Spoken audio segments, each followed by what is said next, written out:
Bros and heroes.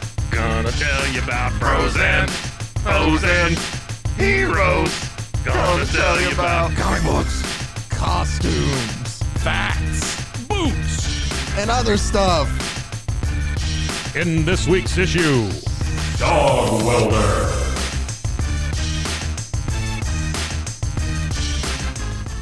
Welcome into Bros, Foes, and Heroes. I'm your host, Zach, joined by the Robin to my Batman because I'm too lazy to think of anything more creative, Mr. Mike. hey guys, it's your ward boy, Robin. Oh, I guess I should have specified. No, you're Jason Todd. You're the second one who's a little bit more main. Yeah. Okay. All right. Hey, it's Jason, guys. Today's episode is a doozy. And it has you've been hanging this one over my head for a little bit. I have been, because at first when I discovered it, I thought, oh, come on, this can't be real. And then I saw it only last a couple issues, and I was like, oh, that explains why. But no, he's brought back. There's a lot more to get into, and it's kind of a twofer because we are going to do Dogwelder. Hey kids, it's a twofer. It's a twofer because Twofer. Dogwelder is also a part of a superhero group, a terrible superhero group who never really does much crime fighting wise, but called Section 8. So he's a hero. He's a hero. You know, when you say Dogwelder to me, I assume bad guy. You should. Yeah. Well, Because he's welding dogs. After I explain exactly. This is very weird, but all you have to do is look a little bit down. Created by Garth Ennis and John McCrea, so you should know the boys. Exactly. And the Preacher. Boys, Preacher. Asshole face. Yep. He did Hellraiser with John Constantine, who has a little part in this later. So what? Yeah. Has a part in the comic book? He has a part. He's in the Dogwelder comic, John Constantine. Oh, wow. Is. Yes. Okay. So if you're familiar with Garth Ennis at all, then there's a lot of this stuff that will not shock you at all. Okay. We've talked about it before, Mike. We both watched The Boys. Yes. And there's something in The Boys. Oh, it's great. It's my favorite superhero show. Yeah. You know, the thing I like the most about The Boys is that Zack Snyder is not involved. That's going to be a thing from now on. I'm just going to have to bring it up. But you know what? We're going to bash on Zack Snyder so much, and then one day he's going to be nice enough to join on, and we're just going to have nothing to say to him. I'm going to say these same things to his face. Yeah. We're going to have to do a FaceTime so that I can actually see him. Listen, Zach, what's up? That's what we do. What's going on with you? We're gonna plan this right now. Whenever we have Zack Snyder as a guest, I'm just going to break down one of his films. Sure. I think it'd be great. That's all we'll do here. And then be like, defend yourself. Yeah. Granted. Yeah. And one of his, like let's do one of his good films, but like we're on the wrong side of it. 300 sucks. More like 150. Oh, man. All right. So we got our Zack Snyder diss out of the way for the episode. Let's go ahead and dive right into This has been Zack Snyder Sucks Corner. There are two different versions of the character. Okay. And we are going to cover both of them. There's actually a lot more, as we'll get into, of incarnations of this character. We'll explain why. They first appeared in a series that Garth Ennis and I think John McCrea both worked on back in 1997 called Hitman.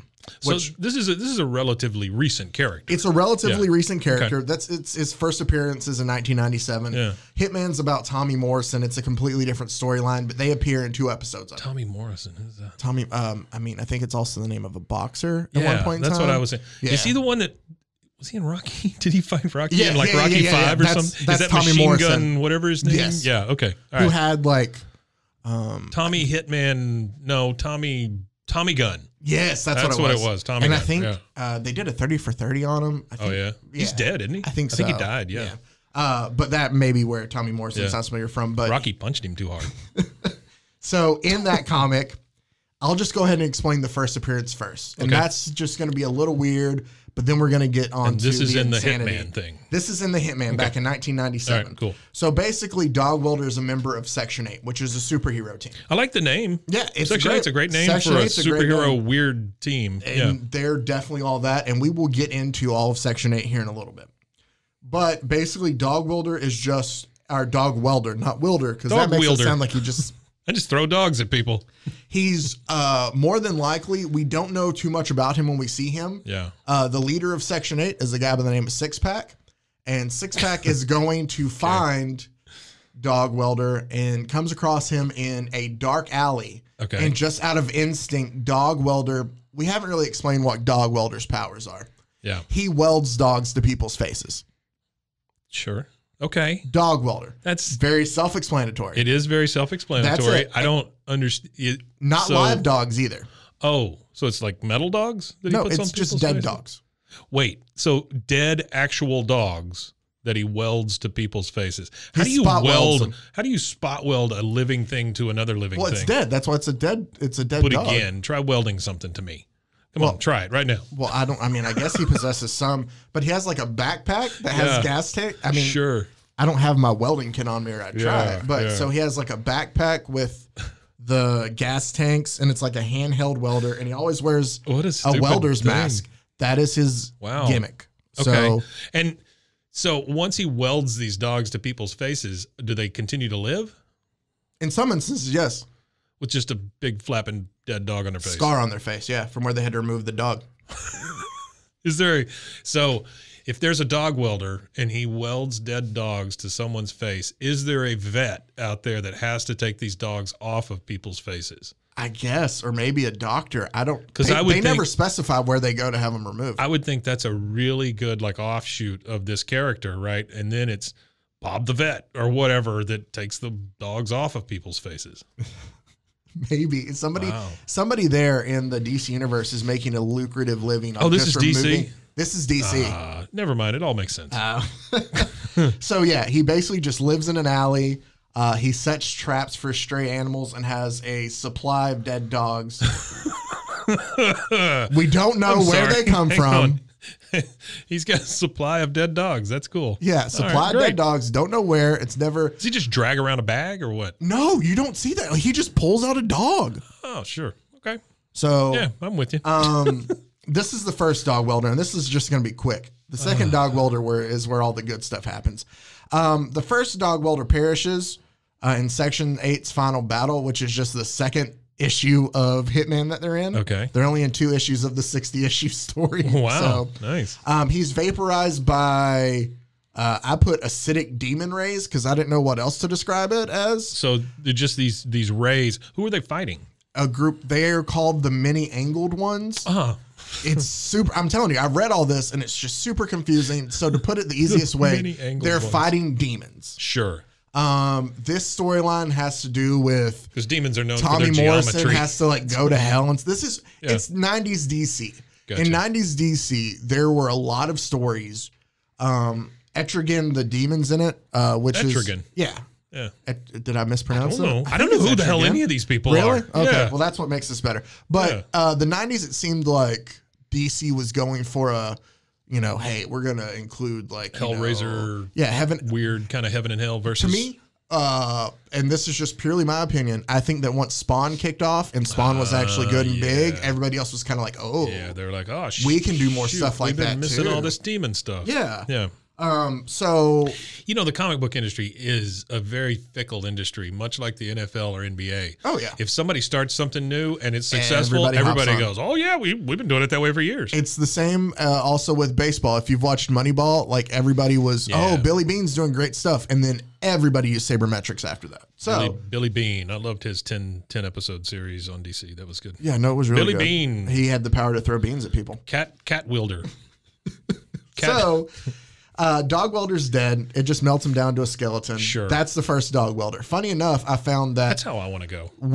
Wizard Magazine just melted down to a skeleton. By acidic demon rays? That'd be great. It seems like it was very quick. So that's at least a that's positive. what I'm saying. I mean, it's very quick. Yep. People will remember it. Yep. What do I care at that point? Oh, I mean, yeah. No, nobody will forget your death. Why didn't the acidic demon rays melt his skeleton, though? That would be my question. Like, why does it always do the innards and the skin? I think, maybe, because if it was just to nothing, like, maybe that scene, it's like, oh, it's a more powerful cell just seeing a skeleton. Yeah. I mean, just trying to think. It's the same thing when you get electrocuted. Everybody sees your skeleton. Yeah. Okay. And your hair shoots up really big and you flicker between, like, your skin becomes translucent. Yeah, that kind of, Wizard Magazine declared Dog Welder the best new character of the year in 1997. Tell me about Wizard Magazine. Is that it's a magazine? Why are we taking anything from Wizard magazine? Well, I just found it it was on the, it's basically a magazine of comics. Okay. This is where it gets fun. I have to give you the first one so you know there is a first one. Okay. Now, let's fast forward from 1997 to 2011. Okay. Garth Ennis decides, hey, with everything revamping, because this is around the time that like the New 52 and everything, where DC decided to reboot relaunch everything. Sure. Yep. Which is there's been, and they've done Rebirth since then too. There's already been multiple resets since the reset, which is ridiculous. Sure. But so Garth Ennis gets the chance to do a whole Section 8 comic. What we find in there is we find Dogwelder's origin story. Nice. Or this version of Dogwelder's origin story. So there's only 2 versions though, right? There's only 2 versions in the comics, but we will find out there are a lot more Dogwelders. Oh no. All right. This is a long ridiculous story here. Let's do it. But so our first Dogwelder, how we know it's 2 different Dogwelders. The first one, they're both small, lanky guys. Okay. Our first Dogwelder was Caucasian. Our second Dogwelder is African American. Okay. So and I see that he's a seemingly average businessman. Yes. Okay. It just opens up in one of the comics here. The Dogwelder specific part is he's at an antique store is the best way to describe it. And he's just looking around everything. I read ahead a bit. Oh, that's Go fine. ahead. So he's just looking through this antique store and he finds the original Dogwelders, the one we just covered, mask and backpack. Because once again, those ancient demon lasers didn't get that stuff either. No. Yeah. And it's in an antique store. It's in an antique store. Dude doesn't remember where he got it from. He thinks it's cool, puts it on. I can tell him where he got it from. He got it from that pile of skeleton bones over there. That's where he got it from. But it's very much like The Mask. Sure. And so, welding mask. Yeah, but I mean like the like movie The Mask. The Mask, well, it was a comic, right? It was a comic before that, yeah. Yeah. But where it like melts onto your face and you become that thing. Exactly. Gotcha. Same way with Dogwelder. All right. Yeah, so we don't know his name, anything. We just know he is now the new Dogwelder. Oh, really? Oh, wow. That's kind of cool. Yeah. So we know nothing about him. Actually like He's that. Dogwelder. Yeah. That this is just this mysterious everyday man. Exactly. And all of a sudden, he runs out of the shop now as Dogwelder. Guys yelling at him to pay and stuff like that. No, and he just sees a woman walking her little toy dog. And is immediately just like convinced, goes to and welds the dog to her face. First thing out of the store, welds the dog to the old woman's face. That's great. We also find out maybe he's just making sure he's still got it, you know? Yeah, actually, let me save that little part till the end, but he welds her to her face.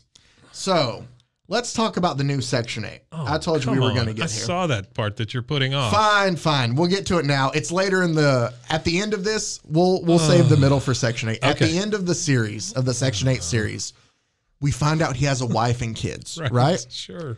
And the wife and kids, like Section 8 hangs out at a bar. Okay. It's called Noonan's. All right. And the bar is ran. Because that matters. I guess. Noonan's. The bar is ran by Bader, who is the demon lord of criminal insanity. Bader. Is that the same character from Cars? No, that's Mater. Oh, I'm sorry. I confused those two. Who is the demon lord of towing things. So, okay. So he's sitting there at Noonan's and he's just watching the news. Sure. Dogwelder. And he sees what we figure out to be his wife and kids. He's still for a moment. There's no dogs. There's no dogs. Sure. He just hangs out at the bar. There's nothing needs to be welded. Yeah. And his wife and kids come on TV and they make a plea about, we're just trying to find my husband. So like local news kind of thing. Yeah. My husband's missing. The kids are crying. Yeah. It's like, if you know anything, like, please call us or email us. Like they set up an email for it. He can't talk. Okay. So I'm assuming he emails them. I mean, that's the only way, because he doesn't talk. How do you mind? I mean, I guess he's got a computer somewhere, or is he using the bar's computer? It doesn't specify. Does he mime it to him? Like, I want to somehow he gets a message to his family. Okay. It's not explained. I like to think that he's like, maybe he welds a message to a dog and sends it to him or something. You're getting ahead of yourself a little bit. Oh, am I? I'm sorry. I didn't realize. Not really. He just welds letters into dogs and just sends them out. There's 37 dogs here, but I think it spells a message letter at a time. If one of the dogs arrives early, though, you're screwed at figuring out the rest of the message. I can use this dog 3 times because he's got the letter A on him. So he reaches out to his family, and they show up at the bar, and they're so happy to find him. He makes them meet him at the bar? They meet him at the bar. And the family is so happy. Sure. You know, oh, I'm so great to see you. So great. You're all right. And Daddy, he took it well. Daddy, and he takes the mask off, and everything's great. Please go home. They're begging for him to take the mask off. Right. We've all missed you. Yeah. And then the son reaches in and pulls out, and he goes, I think I'm making up a name, but even Scrappers. Scrappers. And it's the family dog. And all you see. Hey, guys, hang on one second. There's about to be a welding of a dog. If that triggers you, please turn this off for a second. All you see is it shows his face, and the art's really great on this. Yeah. It shows the welding mask, and you just see like the horror of the family's look in the welding mask, and you just see the welder on. Oh, man, come on. And then the other ones in the bar watching him going, uh-oh, that's not good. And he welded the dog. He welded the dog to the kids' faces. Sure. This guy's. It's not shown. I want to go back to when we started this episode. You said he was a hero. Yeah. Okay. No, there's only one thing in all of this that makes him a hero. Okay. All right. So he has now welded the family dog to his own kids. And in his solo story later, it is brought up, and it shows the kids. His wife is remarried. She has found another man who is very sweet and very nice. Please say the dog is still on their face. No, but they have scars on their face from where they took the dogs in off. the shape of a dog. Well, it's not even a shape of, but it's like a cartoon when you run through the wall. You know, it makes that shape of you. It's half a dog on one kid and half a dog on the other kid. Here's the terrible part. It was one dog, and there's scars on opposite sides of their faces. So that means that the dog was welded between the two of them. Oh, wow. Well, he was thinking ahead. You know, at least they can see still. But yeah, so we do know that he did weld the dog to his kids. So what a guy. This is a weird guy that we're getting into. We will get over get to the point that's his hero part of the story here. Sure. But before we do that, Mike, I have to tell you a little bit about Section 8. Yeah, please. Come on. As I was reading through this, I was like, there's not a lot for me to make everybody into an episode, even though it was worth it. So I'm going to do it all in this one. Okay. So I told you Six Pack's the team leader. Yeah. His special ability, basically he's a disgusting drunk. Oh. And he'll beat villains with like broken bottles. Uncle Six Pack. He throws up all the time. He has like wonderful alcoholic like visions that he thinks are real that aren't. Yeah. Hallucinations. He's the leader. Right. Yeah. So Six Pack is an alcoholic. He's the leader. Six Pack, can you sign for this package? Sure, he's the leader. Bueno Excelente. Bueno Excelente. He is a obese, constantly sweaty man. In an overcoat and a Speedo. Come on. And do you see what I have there? That's the best way. Defeats evil with the power of perversion. He is a pervert from the word go. He's constantly in the scenes. Like you just see him like in the background, creepy smiling. And it's always, he can only say either bueno or excelente. Oh, wonderful. Those are the only two words he speaks. It's given, there are so many backstories with him. He's just a creepy guy to begin with. Obese, sweaty man in an overcoat. He may or may not have, it is brought up in a story, date raped a Green Lantern too. So, and he has a he has a career as a porn star. Oh, okay. Yeah. So it's Ron Jeremy. Basically, except creepier, sweatier, and can only say two words and laughs all the time. There's the I can never pronounce that. Go ahead and do that for me, Mike. Defensestrator? Yes. Defensestrator. Which we talked about. Defensestrator. The Defensestrator. He's a giant man. That. He's basically done up to look like Arnold Schwarzenegger. So it's a play on the Terminator. Yeah, the Defensestrator. Except Defensestrator is throwing somebody out of a window. So he carries around a window with him. Wait a minute. What? He carries a window. He carries a window with him. But he's throwing people through windows. Well, he has it, and he'll like hold the window and throw them through it. Throw them through that or window. Or he will take it and put them through it. So he's like got all the way. He's got to get a different window all the time. Yes. He goes through so many windows. He goes through so many windows. Or he just uses the same one, and I guess it counts. He accidentally throws cops in there too. It's time to repaint my window. Yes. And so he just smashes. That's what he does. Wow. You would think a guy his size, big and burly, would do. No, he just smashes people with windows, including police officers. That's what gets him locked up in Arkham Asylum eventually. Wait, you say here at the end that his appearance, name, and death are direct parodies of Arnold Schwarzenegger's character in Terminator 2. So how does he die? The same way as... He goes down in the molten lava with the thumbs up? Is that the second one? Yeah. No. Yeah, I believe so. I'll have to double check that. I think he says I'll be back. It's his last words are a parody. Okay, gotcha. Then there's my favorite, Friendly Fire. Friendly Fire. Who's a big, strapping man, right? Uh-huh. But he's very hapless. Okay. He's the only one that looks more like a superhero. He's dressed in like an all red, cowl and just suit.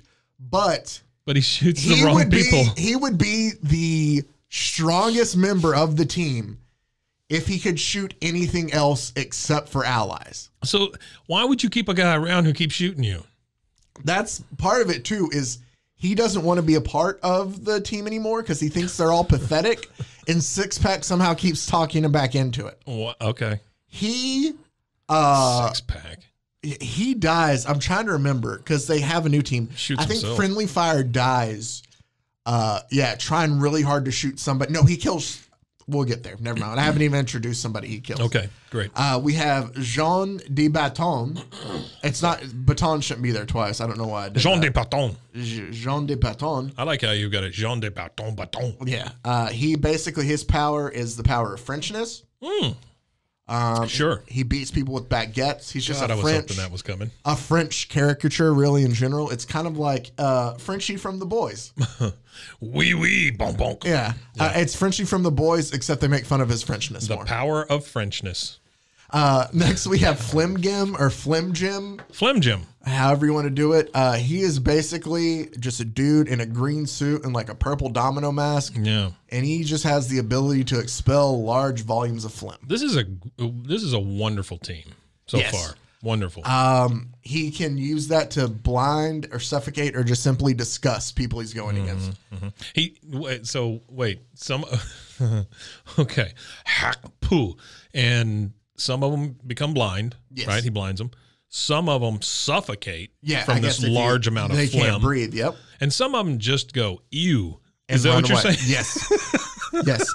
And here's the thing of it, too, is a lot of these characters are brought up in just one-offs in other places, like their deaths and stuff like this. Right.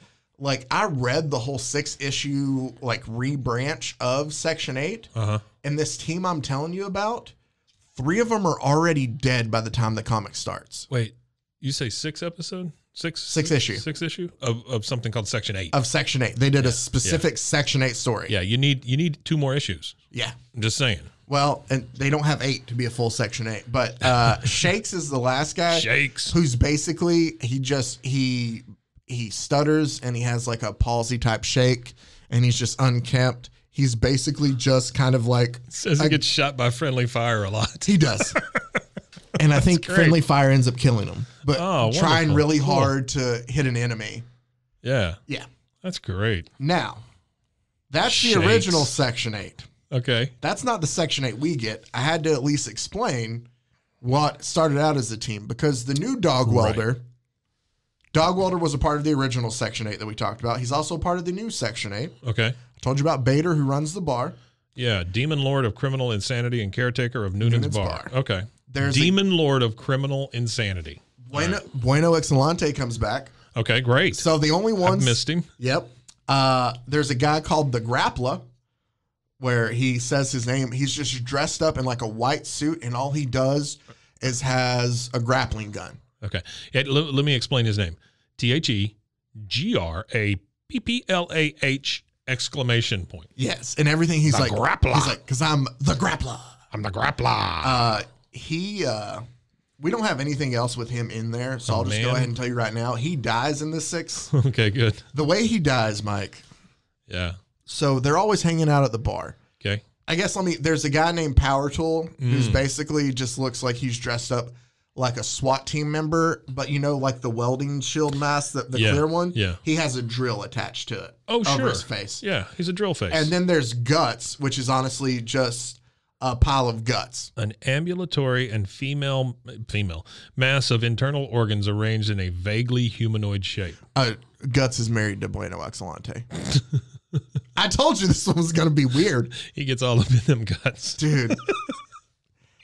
All right, so this Section 8 comic series, the 6-issue one, is basically Six Packs just trying to find actual heroes to join the team. Right. Because this is a team we have: Bader, Dogwelder, Six Pack, Grappler, Power Tools, and Guts. Right. And there's one where he tries to convince Batman to join, but while he's talking to Batman, the Gotham police write Batman a parking ticket. And Batman is more concerned about the parking ticket than joining him. DC, you've done a great job. So that's one issue. Oh, yeah. I mean, to me, this is all Garth Ennis. In the second issue, they're trying to get Green Lantern to join. Yeah. And he stumbles into him, and Green Lantern's like, "No, I don't want any part of you guys. This we is know just about a big you." joke by these guys, is it not? I mean, they're just like, "Hey, can we get away with Guts?" Green Lantern says no. Martian Manhunter wants to be a part of the group. Oh, of course he's he does, like, I think weirdo. He's like, I think we could do things. Hold on, real quick, before we go out and fight crime. Let me go to the bathroom.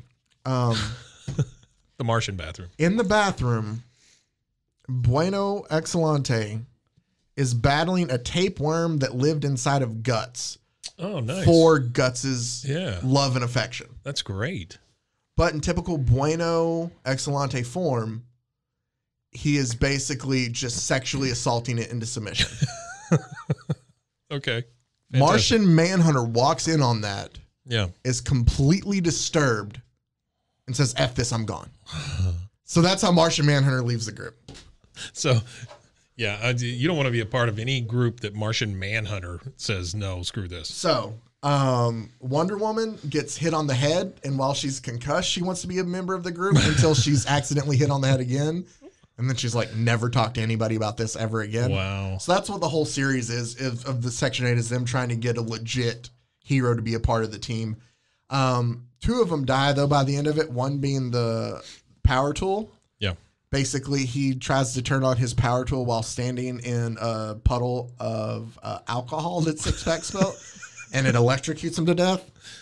The Grappler's death is even better. He goes to the bathroom and he's standing at a urinal, and like a problem we've all had, Mike, he doesn't want to get his feet wet. So he decides to shoot the grappling gun up to kind of like suspend himself while he pees. Right. In the process, he ends up choking himself, and he dies strangled in front of the urinal. It's that NXS thing. Yes. Sure. It's a crazy one. All right, let's get into the last part of this, which is our Dogwelder hero story. All right, cool. You enjoyed yourself so far? I have. It's been great so far. Yeah. So the new story, the newly formed Section 8 that we talked about, Sans, Power Tool, and Grappler. Yeah. Basically, they're just hanging out at the bar. Dogwelder's outside by himself, where he runs into John Constantine. Sure. If people usually know Constantine, he's a pretty well known. He's an angel, right? I don't know if I know he's a demon hunter. I don't think he necessarily himself is, but he has the ability to, like travel. There's a Keanu Reeves movie they made about it. Yeah. There was a TV show that they made about it. Yeah. So Constantine's usually pretty well known, but he tells Dogwelder that basically, hey, did you know that you could use these dead dogs that you have around to talk? You're Dogwelder. Yeah. I don't even want to put you in this. Right. So just think about this. Constantine's telling Dogwelder how he can use dead dogs to communicate. Sure, right. If you're writing this, how do you think he does that? Like telepathically, just... Well, there's 2 things that come to mind. First, the putting the letters on the dogs, or telepathically, I guess, getting the dogs to speak or something, almost like a serial killer kind of thing. Yeah. No, Constantine shows Dogwelder that he can communicate with dogs by shoving his hand up their ass and using them like puppets. So as puppets, sure. Wait, how does that change? Okay. Why don't you just use your hand? and just do the puppet thing. No, his voice comes out of the dog when he flaps the lips. I get that, but I'm saying, why does the dog complete the circuit? You know what I mean? I have no clue. So shoving your hand up a dog's ass completes the circuit, and now you can talk. Yeah. Oh, that's so great. he basically just uses dead dogs as sock puppets to communicate. Sure. Okay. And the voice comes out of the dog, so I assume it sounds human, but maybe there's a hint of like Great Pyrenees or whatever he uses. Yeah. So that's one thing. Great Pyrenees. He can talk. I mean, there's some giant dogs that he welds to people's faces. Sure. It's not just People small. have big faces. Yeah. People think that, it's just chihuahuas out there. No, some of these are like giant dogs. Yeah. So Constantine also tells him, I can do you one better. I can explain all of this to you. Like, you've been missing your family. You can't go hang out. Like, because even though Dogwelder is Dogwelder, there's still a little bit of whatever old life he has there because he constantly misses his family. Sure, right. Constantine tells him, I know that you think this has all just been for nothing. I can show you the history of the Dogwelders. So there's been more than these two. There have been. So Section 8 and Constantine travel to Egypt. Right.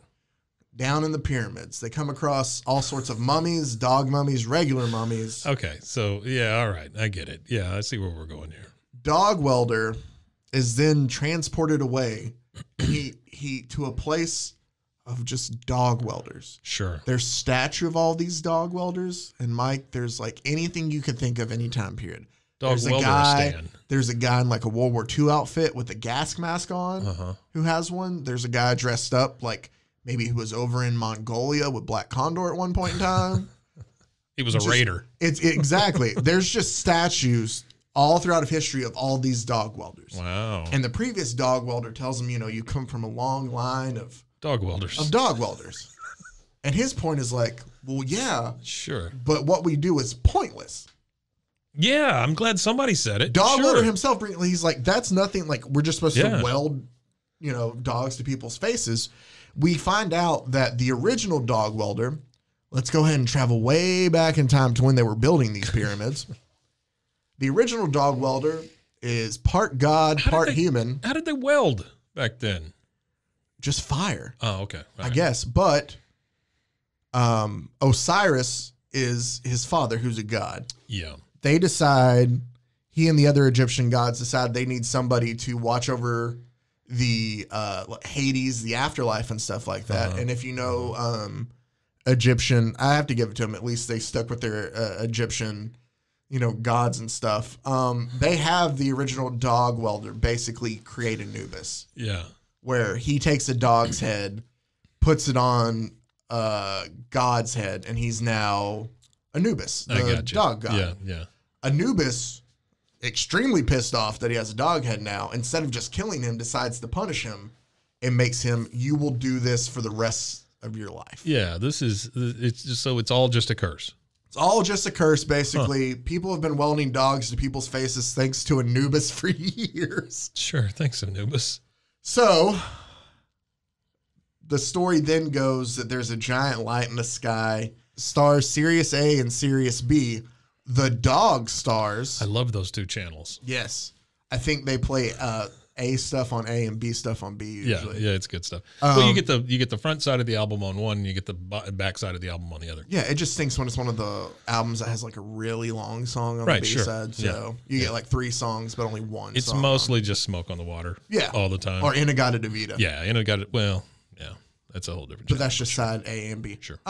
So the stars are getting really close to touching, and if they touch, it could cause a giant explosion and kill the world.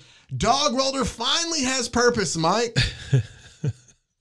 He realized they're the dog stars. I'm supposed to weld dogs together.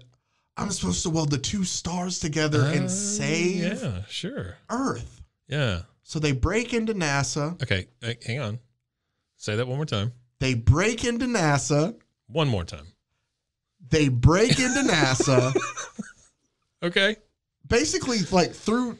It says breaks into NASA and travels to space. Because they basically just tie up all the astronauts, put their clothes on. Because the astronauts are the ones that are in charge. They're really going to space to try to fix this. Right. But Dogwelder knows he can.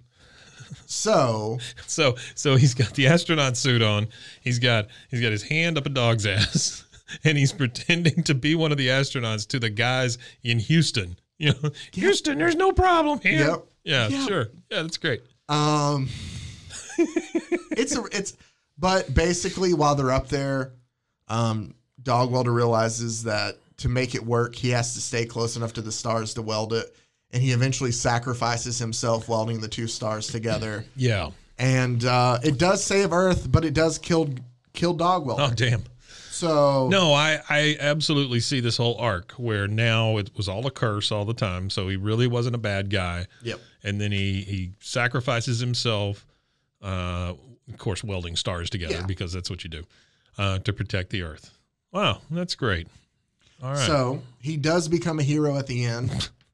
Kinda. But that's Dogwelder. Another thing that I want to add in, because it was brought up when James Gunn took over doing the Suicide Squad. Yeah. People wanted Dogwelder as one of the characters. Because have you seen the trailer for the Suicide Squad yet? Yeah. Yeah. James Gunn looks to great. me, it does look great. Yeah. And what James Gunn's always been good with, and I loved it in Guardians of the Galaxy and a lot of the other stuff he's done. Right. Especially in this, is he is playing up the ridiculousness more than making it. Yeah, absolutely. Which absolutely to me works, especially with Suicide Squad. The first one they did, I think, was a little too serious. It was. So I think you need it to be. I mean, the fact that you have like Javelin, who's played by Flula Borg, which is hilarious. Yeah, I love Flula Borg. And then like Polka Dot Man's in it, and just so he has the ridiculousness. A lot of great stuff in it. Yeah, people wanted Dogwelder. And I'm assuming half of them die. Oh, I'm sure. Which is great. And that's what I was explaining to. I had the conversation with my wife. I was like, the other one they made it too serious, and this one, she goes, "Yeah, but isn't that a lot of characters to deal with?" I go, "You would think so. You just kill them off. They're gonna die off. Yeah, you kill them off, and then you make another one with some weird characters, and you kill them off. Like you keep like Harley Quinn can stay around. You know the thing I love about James Gunn the most? He's not Zack Snyder. Do you remember on Guardians of the Galaxy with Taserface? Like after Michael Rooker's character is. They take over. Yeah. His secondhand man. Oh, that's him? Is his brother. Oh, that's cool. You've seen the trailer. You know the guy who's like the weird like rat guy? It's supposed to be Ratcatcher? Oh, that's him. Ah. He always makes him do like the weird dressed up characters. Yeah. But yeah, he's always so in it's like Raimi has a brother also, and he puts him in a lot of stuff like that. It's the same thing, and it's always cool. But James Gunn mentioned on Twitter that he considered having Dogwelder to be one of the characters in the new Suicide Squad movie. Yeah. But you don't come out of the gate with that. He did not feel the character should be expressed cinematically. No, you don't come out of the gate,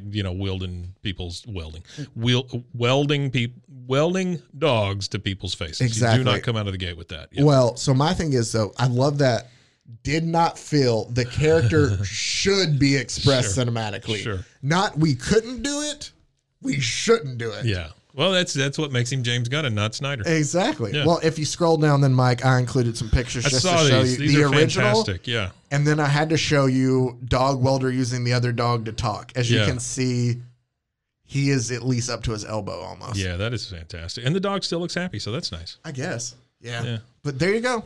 Well, that was great, Zach. Thanks so much. You. That's Dogwelder. I can tell you, I usually do pretty good teasing what's coming up next. Yeah. The next one I have in store for you is another ridiculous one because I find those to be the please. most fun. Please give me more. I'll set you. It's set in the 80s. Okay. Right? So go back I'm excited. 1983 to 84. It's a 12-issue run. That was my sweet spot. Okay. Yeah. So then it is I'll explain it to you like this. That's when I was last a man. That long ago? Yeah, it's been a while. What have you been since then? All right. Dogwelder. I have the apps, the DC Infinite app, and the Marvel Unlimited, so I can read all this stuff. You're the last guy with the DC Infinity app. I probably am, but they're like, we really need his $7.99 a month. Right. That's what's holding us on. That's right. And usually everything's in those places. Marvel does not have it available to read on their website. Really? This is something that it was created. I found out after I got halfway through it. Yeah. Basically, kind of. Not in line with like it was created for, but there's a connection between the series and a line of toys. Oh, cool. That was produced at the same time. Yeah. We were talking about a guy who really has, you know what? I'm not going to give it away. I will give away the name just so you know. His name is Ulysses Solomon Archer. I mean, it's an acronym for USA. Okay. He goes by US. Ulysses Solomon Archer. Okay. And well, I vow not to look it up or do anything with it. He goes by US, and he's a truck driver, Mike. That's why I love this show. I don't have to do anything. No, you don't. I don't have to do it. It's my favorite show. I will tell you, I mean, some of the stuff, like this Dogwelder stuff, was just so fun and ridiculous to read crazy. through. That is nutty stuff. Speaking of nutty stuff, I am also using the Testacuzzi again this week for my phone holder.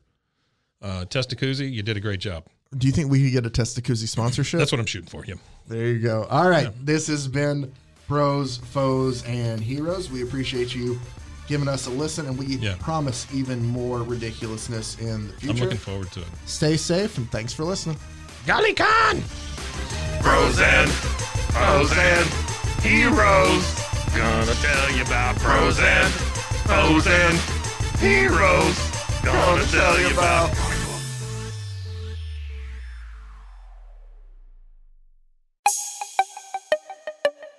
This has been a Rogue Media podcast.